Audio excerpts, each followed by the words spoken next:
So, DC here. Hi, guys and gals.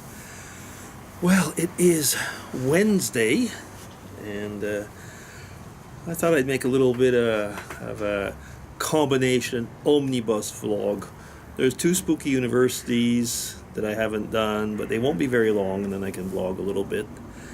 So it's really hot out here today. I mean, it's over 30, which is, it's probably in the low 90s if you look in the Fahrenheit range.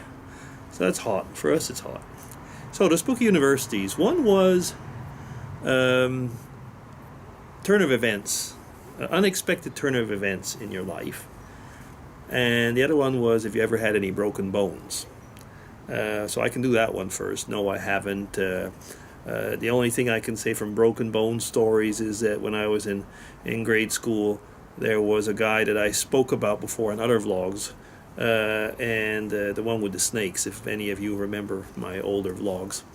And he had broken his arm, and he really loved it because he was using the cast to beat up on us, so it was really not such a great thing. I mean, having somebody with a broken bone, all we could think of is, yeah, they just use that to their own advantage. Okay. Unexpected turn of events. Well, I've talked about it before, so I won't go about it very long. I would say an unexpected turn of events in our life was when my father had to change jobs, and we had to move. And through that unexpected turn of events, we got to a lot cheaper schooling that we would have had if we'd had stayed where we were, because we didn't have to rent out places and so on. So it made it really easier to get to university, and the rest of my life basically followed up on that, probably on that unexpected turn of events. Okay, so those are really about the two Spooky Universities. So I think it's an interesting topic in a way because it brings back both of them bring back things that were related to school stuff, actually. And yeah, it was good to bring those memories back. So I've just come back from the dermatologist, where he's burned the side of my face. Nothing to really worry about. I mean, he is a very much a preventive guy. He loves his liquid nitrogen, and then, I mean, he had...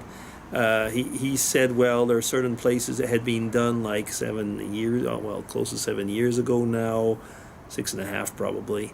And he said, we will just, he didn't say nuke it, but probably that's what he meant. He said, we'll just be certain of treating. So they put like a cream, and they bandage you up like a mummy. There wasn't actually that many bandages this time, but they bandage you up so that the cream doesn't get really affected by the light. And after 3-hour wait, you go 12 minutes. It's kind of an infrared type lamp, and you get, I was going to say, you get a sunburn after. So yeah, it does the job. I mean, basically that cream goes and kills specifically if there's any bad cells, and the red lamp, well, just manages to give you a sunburn, which is not a good thing anyway. So you can kind of wonder if there's not a catch-22 in that situation, but who knows? Anyway, strange thing happened the other day. It was in the evening, actually. At night, in the middle of the night. Mrs. DC loves to sleep with a lot of pillows and so on. And I've got one of these orthopedic pillows. It's got kind of waves or something. So I have one of those. And I have another normal one. More if I'm reading or something before I go to bed or what. But I don't use it in the night. So I just basically let her have it. And like I say, she has her pillows whatever all over. And so it's kind of early in the morning, and I'm kind of half awake because I know I'm going to have to wake up before long. And all of a sudden, somebody stuffs a pillow on my face. And I thought, oh my goodness. And well, she took it off almost immediately. I kind of laughed because I guess she was getting rid of a pillow and moved it over on somebody. I mean, didn't move it over purposely. Or, so we laughed about that actually the next day. I told her, I said, you tried to murder me. And she said, wow, it's the first time in 38 years. Is that right? 38 years. I didn't know how to take that. Yeah. So, Only once in 38 years. That's actually a pretty good record in a way, isn't it? You know, it was funny. I mean, it was one of those things. The next day you think, like, it's something to bring back. Yeah. Today, I was finishing a big report, which I've been working on now for actually a couple of months, on different applications of milk proteins. I mean, I can talk about this. This is not it's not an international secret because I've been asked to be a speaker in a conference, and it's on material science, which is not at all my field. So I told him, I said, well, I'm really out of my comfort zone in material science. I'm, basically always been in health science and health and nutrition.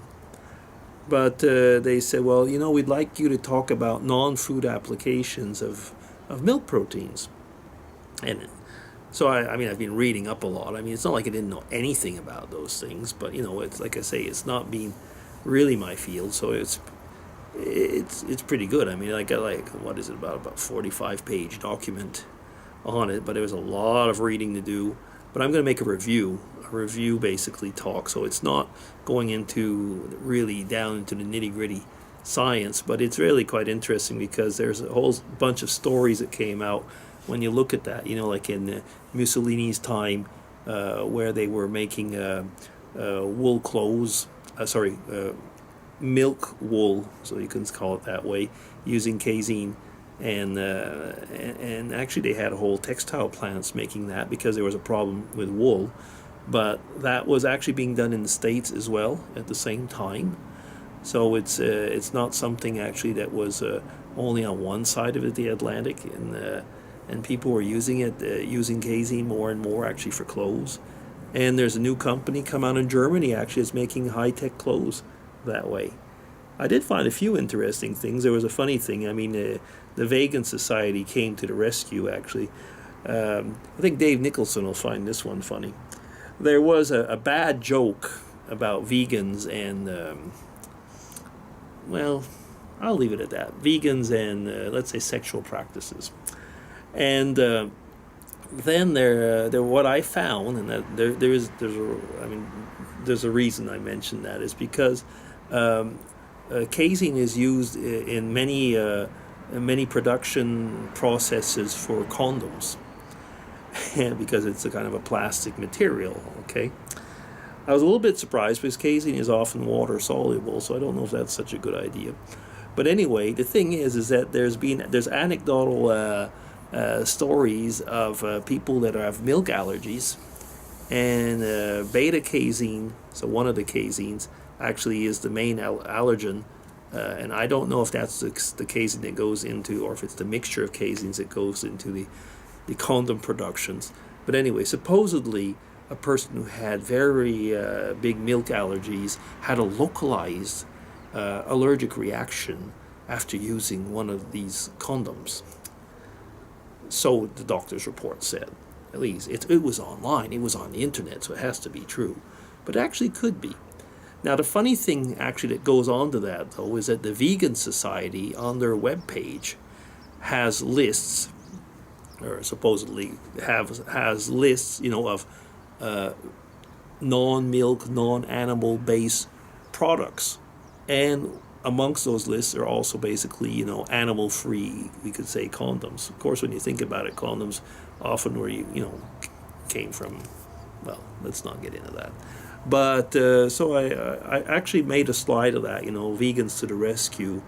And in India, they have like little, I found a picture on the internet, basically, of little condom packages, with dairy milk written on it and something like that. So that was I was going to say that was my comic relief slide within the series, because I try actually when I make a talk like that on every slide. How many minutes am I into that? Oh, probably quite a few. Well, it doesn't matter.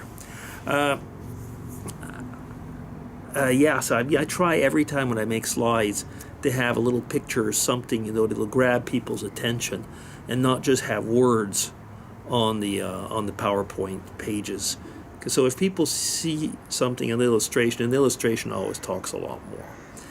Anyway, I see that I will stop on that one now, and hope that you have a great Wednesday. It has just a little vlog, have a time to chat with you, and do those spooky universities. Okay, take care, everybody. And that'll be DC signing off. Bye-bye.